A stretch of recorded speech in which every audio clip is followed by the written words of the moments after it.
Hey, what's up, everybody? Ken here again, and I want to do another video with you guys right now and give you some more tips on scaling a business. And in these videos, I spend a ton of time just walking through a real scenario. This is the Canadian hot tub companies that we acquired, and every week or so I'm doing a video just to help you to understand how we're scaling it. If you watch these videos, you're going to see us take this company from $2 million a year to $100 million a year. All right, so what I want to talk to you guys about today is just a little bit of a recap on what's happened. So we've now owned the Canadian hot tub company. We're here in the headquarters right now for 3 months. And for those that haven't seen previous videos, I'm just going to really quickly share with you what we've done. So when we first got a hold of the company, we started looking at what can we do to increase operations, because when we bought the company, we actually were sitting on about $500,000 in back orders. And we knew that we had to see if we could increase productivity in our current building, in our current space, because we want to be able to sell more without radically increasing expenses. So this is our production facility. And we've got great people out here working on the shop floor, building our hot tubs and covers. Everything's made by scratch. So what we did is when we looked at it, first we consulted with our managers in the company. And you have to understand, in any business, the people are the most important asset. The managers of this business have been working in this company for some of them decades. And so we sat with them, got to know what they were doing. I learned the processes myself. I even spent time doing these things to really understand what it was all about. And so I would say, first and foremost, if anybody at all that watches this video is thinking about acquiring another existing business, once you get your acquisition done, and if you watch other videos on my YouTube channel, you can actually learn about how to actually get the money to do this stuff, because I've literally raised millions of dollars for my businesses. But my biggest piece of advice to anybody is, once you decide you're going to buy the business and you get control of it, step one for you is to learn how to produce the products and services yourself that the business is, because you cannot manage anything you can't do. I've seen people try to do it, but if you don't understand how to actually do the things in the business, there's no way you can understand the complexities of doing it or scaling it. So the first thing I did is came in here and hung out with these guys and figured out how they actually do things. Then as we were doing that, we spent some time getting to know the actual managers and getting advice from them. Once we did all that in the first month, then we were able to double production in here. And by doing that, all we did is we created a couple more workstations on each side. And we hired more people. So we were effectively able to literally double revenue in here. Now, the other thing that we have to look at now is, because when we acquired the company, we were sitting on, like I said, about $500,000 in orders that had been taken, deposits had been taken. These customers were looking for their products. And if we didn't figure out a way to get these products going out the door to make them and send them, then we'd start seeing chargebacks and refunds. So now that we have this in place, we're hiring more people to optimize what's happening out there now. But here's the other thing that we noticed. The tenured managers, so the employees and managers that we had already, they really liked starting at 7 o'clock in the morning. And so when we started hiring new people to work in the shop with them, they convinced the new people to start at 7 o'clock in the morning just to make it easier for everybody. And what we realized as we were looking at the business and seeing how can we increase efficiency in this company is, we realized because they were starting at 7 and working to 3, we could have another shift working from 4 to 12 in the exact same facility. And that's the next step. We're going to start that process now by hiring people to train as managers on the afternoon shift. And it's effectively going to allow us to go in this same shop from $2 million a month all the way up to $6 or $7 million a month in the same shop.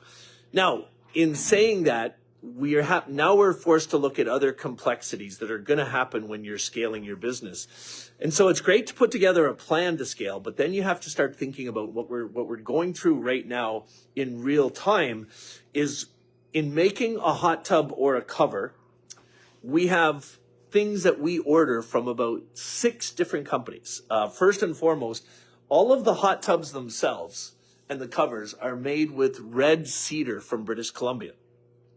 And we get this all through one company that we've had a 20-year relationship with. But right now, the way we're set up out there, our maximum we can do is 12 covers in a week, because we sell covers to the public as replacements, and 12 hot tubs a week.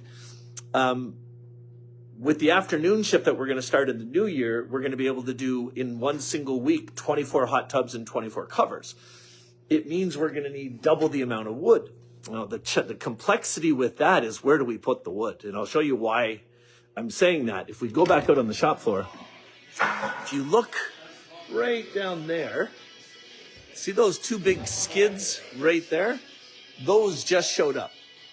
Those came from our supplier, and that's enough wood at our current load to last us a week. And so we have a challenge that we're going to try and figure out, is how do we get the wood here on a more timely basis if we're doing that? And we're our manufacturer, our supplier of the wood, is going to help us with it. That's the biggest thing. But then there's other complexities, because like I was saying, there's literally 7 different companies involved in this that supply the goods for this.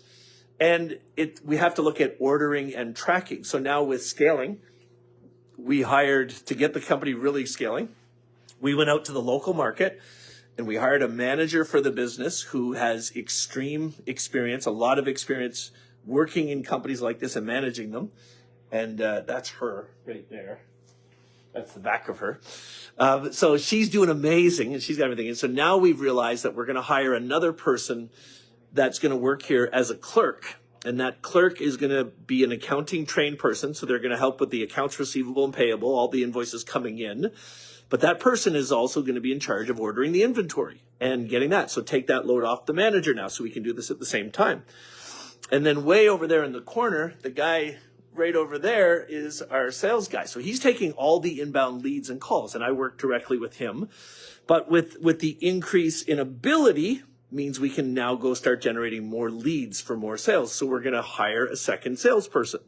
So all of these things, basically, when you first get the company, the very first thing that we did, and the first thing that you want to do in a situation like this, is stabilize. Stabilize is, once you have it, you don't know a lot about it when you're getting started. So if you're going to acquire a company, one of the things you absolutely want to make sure that you do is, whoever you're buying the company from, lock them into some type of extension past the closing, at least a minimum of 1 year. So the old owner of this business, for the first 6 weeks, he was here in the shop with me. And for the next year, he's available on the phone anytime I have questions or help or any support. That's crucial. The second thing, if you want to stabilize the business once you own it, is get in here, learn what the business is, do the things, and win the hearts of your managers, and then start looking at the efficiencies of the business so that you can decide for yourself, how can you increase production? If you're doing something in a service business that actually sells a physical, tangible product that you make, there's lots of money in this, but there's also complexities in it. So I want to scale this business, and I want to put together a plan for it. So I have to think about, what's my supply chain? Where am I getting all the pieces of this puzzle from? What are the ordering times? What are the delaying times? So I can build a plan around that. Once I know what those things are, then the next step for me is to start building a plan to scale. 2 parts of scaling, obviously, right? Generating the leads, making the sales, but also service delivery. And that's all the things that we're going through right now.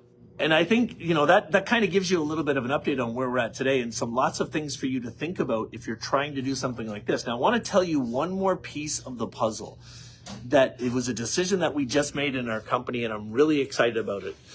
And that's, I guess, the subject that I would use in this next part of this conversation would be, always in business, always think this: it's better to have a smaller piece of a bigger pie. And this is the next thing. I always know this in my businesses, and I'll tell you, it took me a lot of time to really get clear on this. When I was young and starting businesses and really, getting serious about them, I was a one-man show. I was a one-trick pony. Or another way to say that was, I wanted to keep everything to myself. I wanted to own it all myself. And I really struggled trying to build the businesses and make them grow.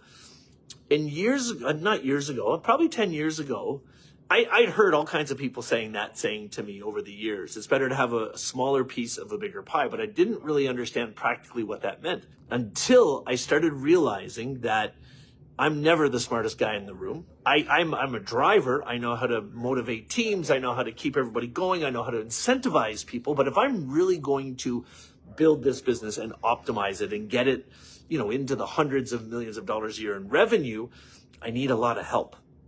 And I need help from people that are smarter than me when it comes to how you actually build the business. So I started putting together ways that I could find the right people and I could incentivize them by sharing the company with them. So in any company, you have 100 pieces of the puzzle, right? You have 100% of the ownership of the company. And you can literally give pieces of the company away to other people. They become stockholders. They become co-owners with you. And you can do it in a way that you still control the company. You still are in complete control of the company. And I would never suggest you do anything like this when you're first getting started or with people that you haven't properly vetted. So get to know these people that you think about going into business with. So when I launched when we bought the Canadian Hot Tub Company, I did it because I had a really great partner. His name is Mark Sisson. And his expertise complements my expertise. So I have an incredible amount of expertise when it comes to managing businesses and growing businesses and motivating teams and driving sales. Mark made an incredible partner for me in this business because his expertise is product delivery. He owned a major construction company, so he knew how to build things and he oversaw all the work we did in the shop. And so we co-own the company together. And now I have another friend who I've been talking to about the hot tub company for several months. This friend has a very unique skill set.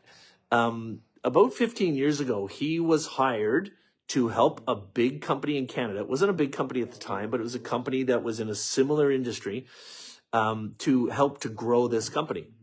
And he came into the business and they were doing about $5 million a year. And he put together a complete system and started scaling it. And they ended up scaling it to hundreds of millions of dollars a year. And he has a lot of experience with private equity in companies that are in the private equity space and selling companies. And so he actually took the company that he built from scratch and sold it for a couple $2 billion. And I know he has this experience. I vetted him. He's also a lender, and I've seen him lend out a lot of money in mortgages. So I know he is qualified. And so I spent a couple months talking to him about this business and what it was all about. And just recently, I offered him an equity stake in the business and to join the business as an owner. And we're going to create a board of directors with Mark and me and him to run the company. So now what we have is a package of expertise that handles production, sales and marketing, management, and now we have scaling and exiting all in one package with 3 partners who are all properly incentivized.